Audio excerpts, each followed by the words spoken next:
hoy conoceremos la historia de sus consortes, las mujeres, las señoras virreinas, que representaron el poder y tuvieron mucha influencia en la vida cortesana, en la relación del virrey con el pueblo, y que el poder estuvo representado por la pareja de los virreyes. Padre, qué gusto verle, Fray Manuel del Buen Consejo. Doña Altagracia, esposa del corregidor, igualmente, qué gusto. Aunque bueno, hoy es un día muy triste por esta desgracia que ha ocurrido en el reino. Vamos, padre, hay que contarles esa desgracia y la historia de estas grandes mujeres. Vamos, padre. Vamos.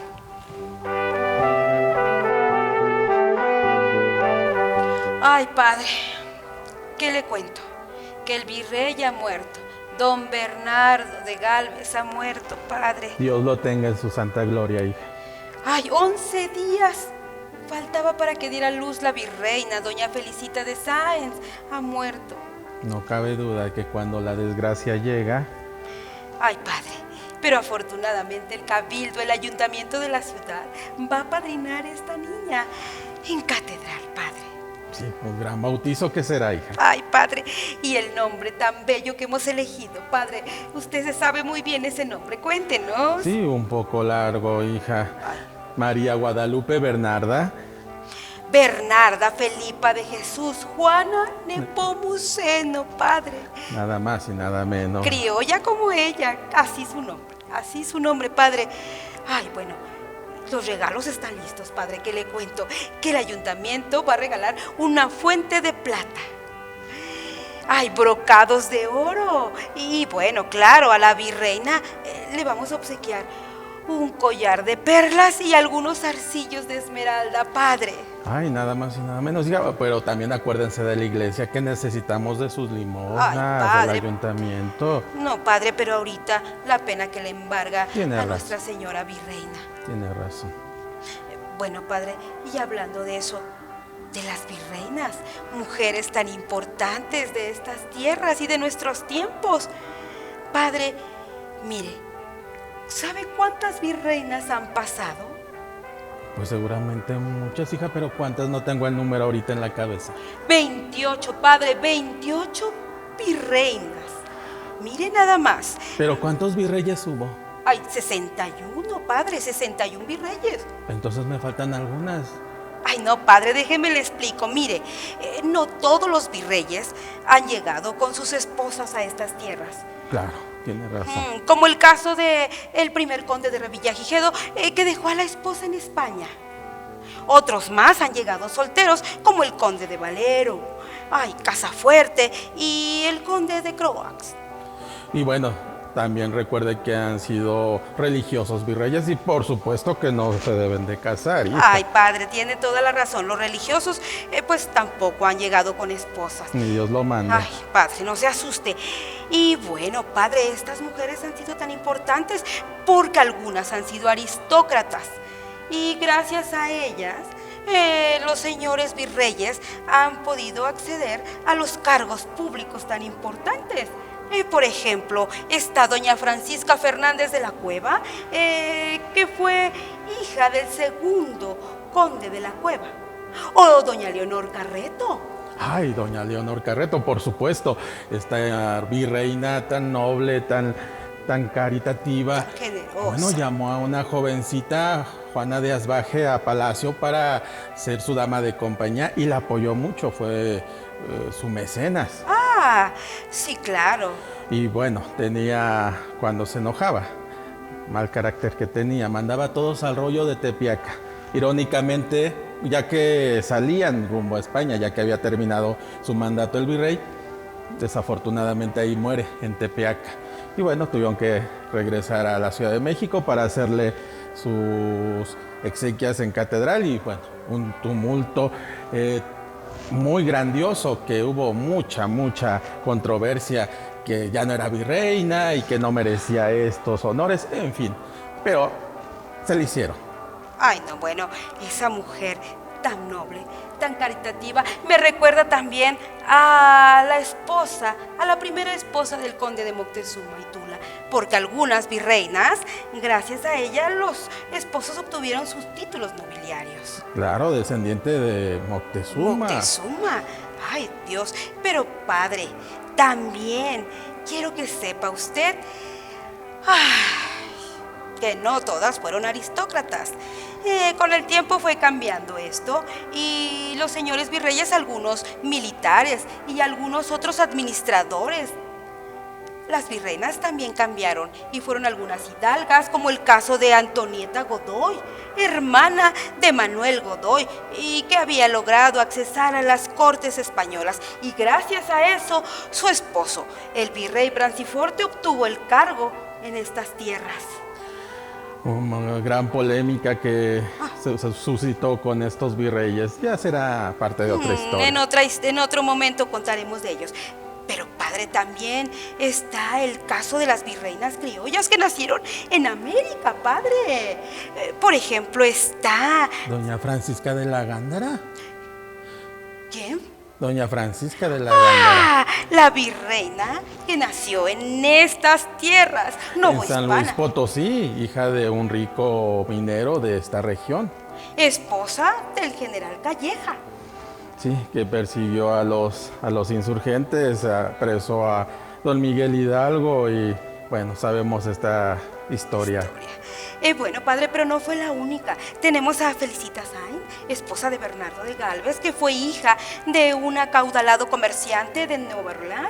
Y está también, está a María Antonia, esposa de Manuel Flores, del virrey.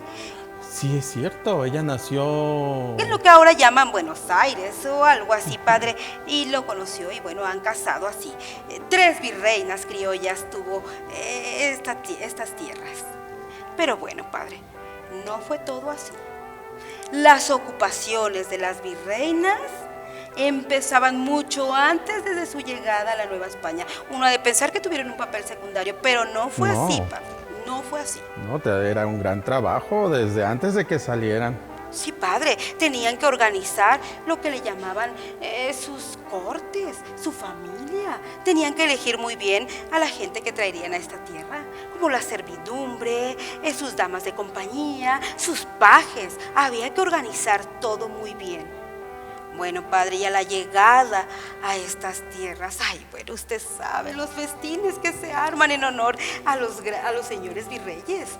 Padre, desde la llegada a Veracruz tienen que hacer una procesión hasta llegar a la capital de la Nueva España, padre. Ay, sí, cómo olvidar los besamanos, las bienvenidas que se hacían a la llegada de estos señores.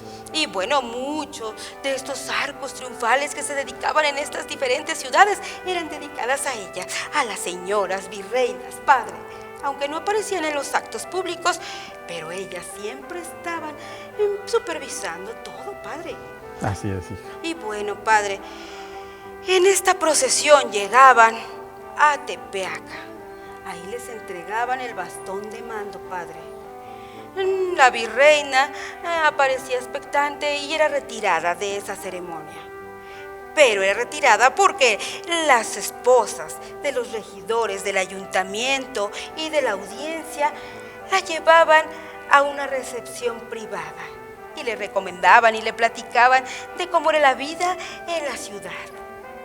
Este trayecto seguía hasta llegar a uno de los últimos puntos, pero el más importante, padre, y usted sabe cuál es. Claro, hija, el santuario de la Virgen de Guadalupe, indispensable pasar por ahí. Sí, padre, ahí era recibido también el virrey, igual que su virreina, pues por el ayuntamiento, la audiencia y los tribunales, padre.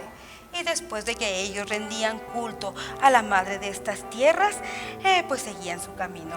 No pasaba, padre, que ahí en ese lugar algunas virreinas, la saliente, pues le daba la bienvenida y le recomendaba también de los aspectos de esta ciudad y de lo que tenía que cuidar. Le recomendaba, pues la sociedad novohispana, claro, padre. Pero una vez que llegaban a la ciudad, todo era fiesta. Y eran hospedados en Chapultepec, padre. Claro. mientras la ciudad se preparaba y colgaban, pues, muchos adornos, pendones por toda la ciudad, padre. La virreina tenía un papel importante. Era quien supervisaba los nuevos arreglos y adecuaciones que se hacían en Palacio Virreinal para que la estancia de ellos, una vez que les correspondiera, fuera acogedora y muy cómoda. Así es, hija. Gran labor de las señoras virreinas. Pero bueno, sigamos platicando más de estas importantes mujeres. Ustedes han de creer que la virreina no actuaba si no existía la voluntad del virrey. Y no fue del todo así. Pues los cargos más importantes siempre eran otorgados por recomendación de la virreina, razón por la cual en 1619 por cédula real recomendaban al virrey que los cargos públicos más importantes no fueran otorgados entre sus conocidos y mucho menos de la virreina. Ay, pero otra labor importante de esta virreina pues era elegir entre la población al séquito de eclesiásticos que la acompañarían. Estaba su confesor, el capellán, algo importante, padre. Sumamente importante, hija. Y bueno, también elegir sus cortes, las damas de compañía. ¿Recuerda a doña Leonor Carreto, padre?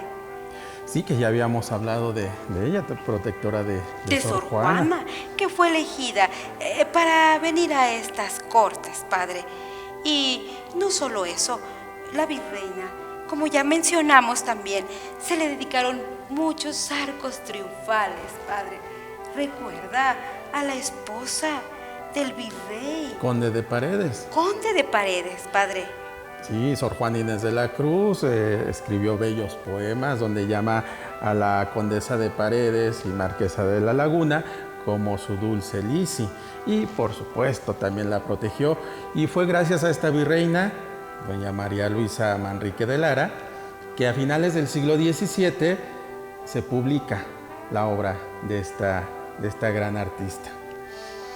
Así, padre, las virreinas también influían en la vida cultural de esta ciudad. Pero vamos a platicar más de ellas, padre, vamos.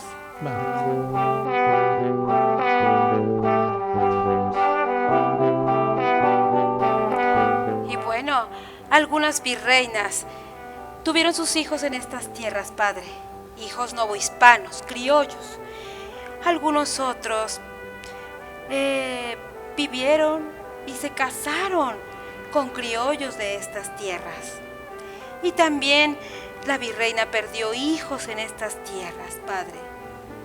Algunas regresaron y otras murieron acá. Y otras más cayeron en desgracia, padre, como la última virreina. Ay, así es, hija.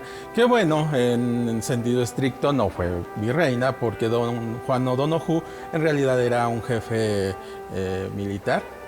Y pues ella no se le podría considerar una virreina, pero sí, pobre señora, doña Josefa Sánchez Barriga, que murió prácticamente en la indigencia, porque bueno, no podía regresar a España una vez que muere su esposo, porque recuerde que después de la consumación, a los pocos días muere O'Donoghue, y entonces no podía regresar a España, ya que se consideraban traidores por Fernando VII. Así que se tuvo que quedar aquí y vivió prácticamente de la limosna, de la caridad. Pobre mujer, que Dios tenga en su santa gloria. Sí, padre. Su llegada estuvo marcada por el fin de una época, así como el de su vida. Tiene razón. Padre, pero no vaya a creer que esto que hemos contado son banalidades. No, padre. Estos acontecimientos fueron importantes porque marcaron una época. Los roles, los estereotipos y los valores de las mujeres nobles, que recaían en la imagen de la señora virreina. Pero vamos, padre, se nos hace tarde para el bautizo. Vamos a catedral, hija. Vamos.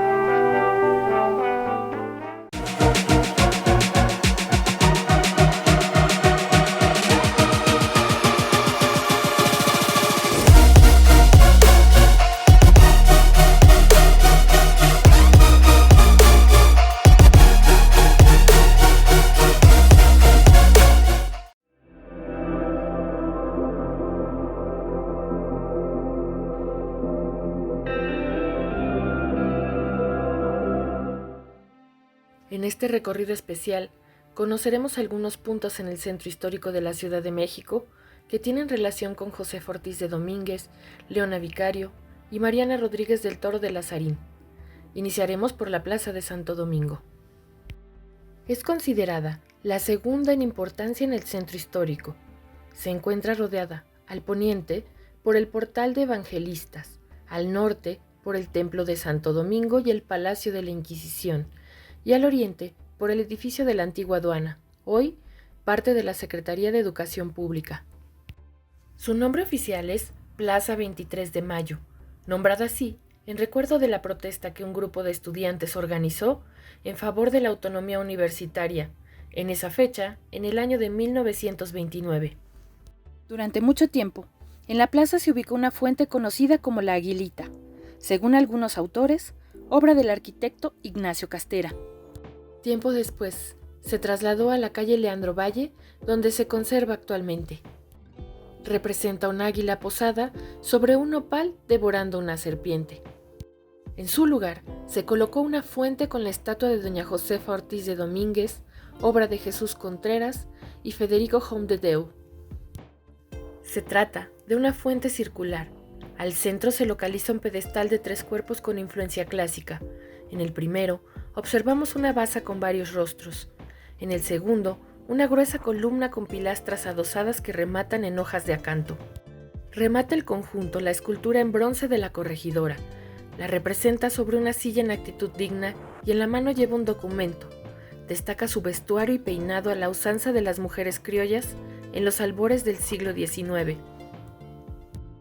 En el periódico La Patria, del 26 de enero de 1899 se publicó: la Fundación Artista Mexicana ha dejado terminada la hermosa estatua sedente de la heroína de Querétaro, doña Josefa Ortiz de Domínguez, cuya obra es una de las últimas que ejecutó el artista don Jesús Contreras, secundado por don Federico Homdedeu.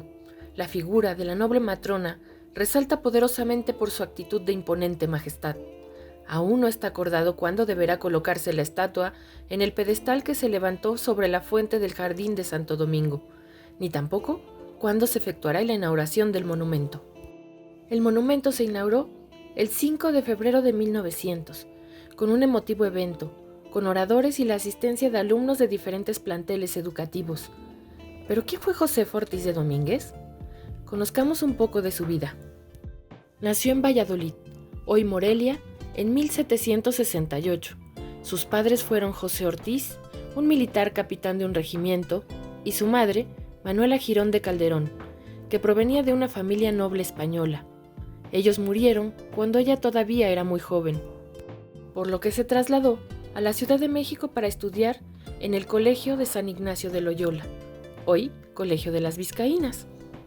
En un evento del colegio, conoció al abogado Miguel Domínguez, con quien se casó en 1791. Tiempo después, fue nombrado corregidor de Querétaro.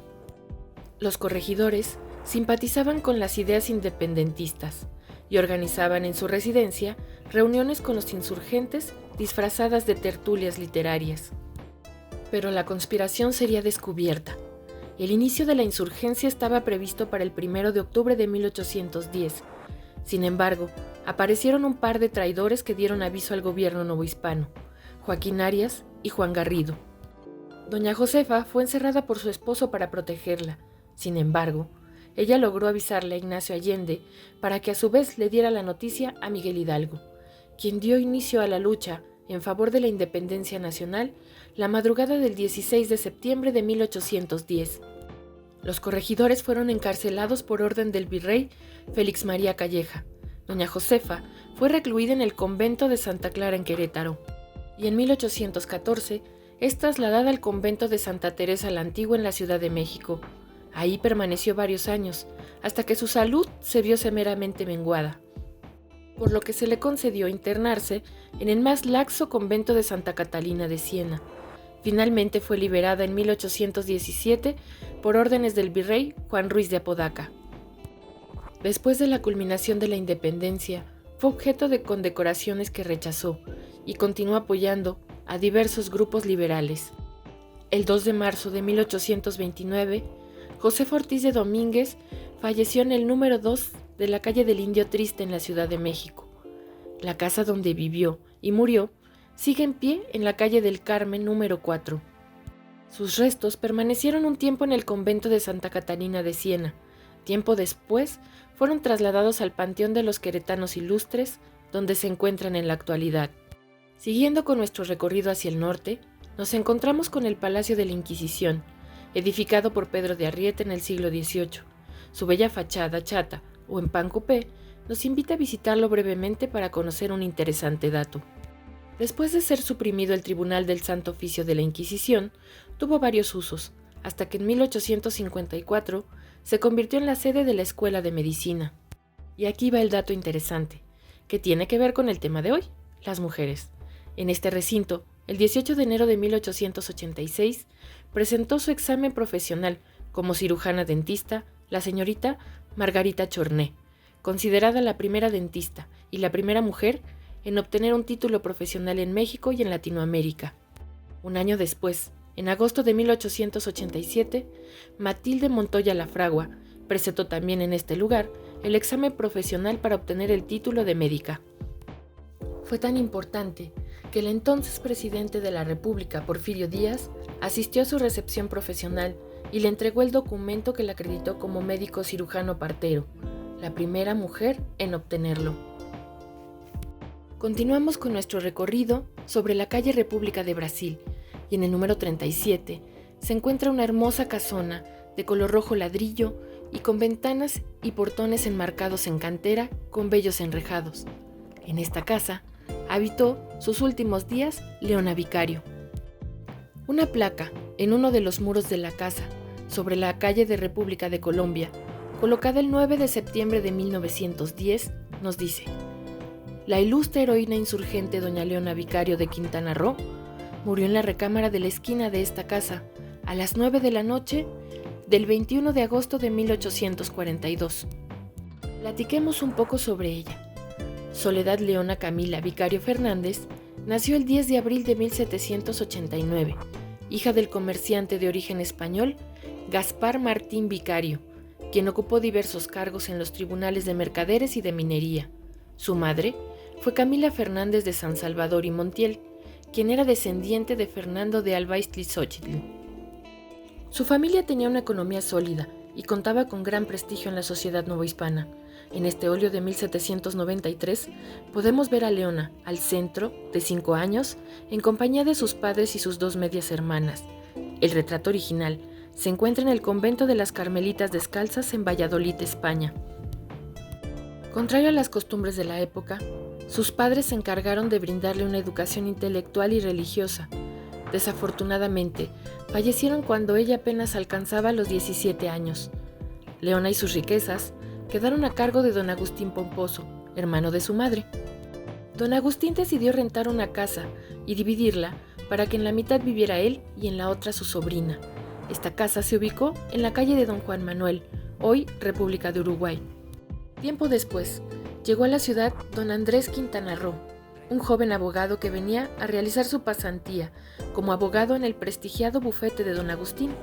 Más adelante, Andrés y Leona contraerían matrimonio. La atracción y los ideales políticos definieron el destino de ambos. La influencia y admiración fue mutua. Leona Vicario colaboraba en el Ilustrador Americano y el Semanario Patriótico Americano, labor periodística que continuaría hasta consumada la independencia, cuando en 1831, bajo el gobierno autoritario de Anastasio Bustamante, fundó junto a su marido El Federalista. Por su parte, Andrés Quintana Roo decidió unirse a las fuerzas insurgentes. Leona apoyaba económicamente la causa, incluso patrocinó el establecimiento de una pequeña fábrica de armas. Además, participó en un grupo conocido como los Guadalupes, que tenían comunicación con la Junta de Zitácuaro. Así, Leona se convirtió en informante de los insurgentes, a quienes apoyó, incluso con buena parte de sus bienes personales. Al ser descubierta, fue apresada y recluida en el convento de Belén. Aquí, se negó a delatar a los principales implicados en el movimiento. El virrey Félix María Calleja confiscaría sus bienes. Gracias a Ignacio López Rayón, fue rescatada del convento y salió con rumbo a Oaxaca con un grupo de arrieros. Fue buscada en diversas partes del país y finalmente su esposo renunció a la causa insurgente con el fin de salvarla. Fueron indultados con la condición de poner fin a sus actividades revolucionarias y radicar fuera de la Ciudad de México, por lo que se establecieron en Toluca. Poco tiempo después, el 27 de septiembre de 1821, se consumó la independencia y el ejército trigarante entró triunfante a la Ciudad de México. Más adelante, el recién creado Gobierno de México determinó recompensar a las personas que habían apoyado a la causa independentista. Así, Leona Vicario recibió una hacienda en los Llanos de Apán, en Hidalgo, y la casa ubicada en la calle de los Sepulcros de Santo Domingo, hoy República de Brasil, esquina con la calle de Cocheras, hoy República de Colombia. El inmueble, que data de 1695, fue propiedad del Tribunal del Santo Oficio de la Inquisición. Este la arrendaba a particulares. Se afirma que es obra de Pedro de Arrieta y que fue remodelada por Lorenzo Rodríguez en el siglo XVIII. De este hermoso edificio, nos trasladamos hasta la Plaza de Santa Catarina, donde un monumento rinde homenaje a tan valiosa mujer. Fue colocado en este sitio en 1967 dentro del programa de embellecimiento de plazas y calles con motivo de los Juegos Olímpicos de México en 1968. Como último dato, los restos de Leona Vicario reposan en el mausoleo al pie de la Columna de la Independencia. Entre las calles República de Perú y Belisario Domínguez encontraremos una pintoresca calle denominada Mariana Rodríguez del Toro de Lazarín. Su nombre original fue el de la calle de la Misericordia, por el templo y hospital que existían en este sitio. El hospital se convirtió en un recogimiento. Las antiguas construcciones quedaron muy dañadas a consecuencia de un sismo en 1792, por lo que fueron demolidas. En su lugar, se construyeron varias casas de vecindad, cuyas rentas ayudaban al mantenimiento del Hospital de San Andrés en el siglo XVIII. A finales del siglo XIX fueron reconstruidas. En esta calle existieron los primeros baños públicos de la Ciudad de México, los cuales eran exclusivos para mujeres solas. El entonces virrey de la Nueva España, don Pedro Cebrián Agustín, conde de Fuenclara, concedió en 1743 la licencia correspondiente al propietario, el licenciado Leandro Manuel de Goxenechea y Cariaga. Con el paso del tiempo, la antigua calle de la Misericordia se nombró Mariana Rodríguez del Toro de Lazarín, en honor a una mujer novohispana que simpatizó con el movimiento insurgente.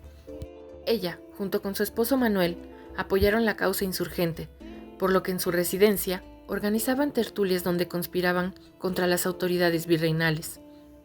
En 1911, la corona celebraba la aprehensión de Miguel Hidalgo y otros insurgentes. Mientras tanto, los esposos Lazarín llevaban a cabo una reunión con un grupo de amigos.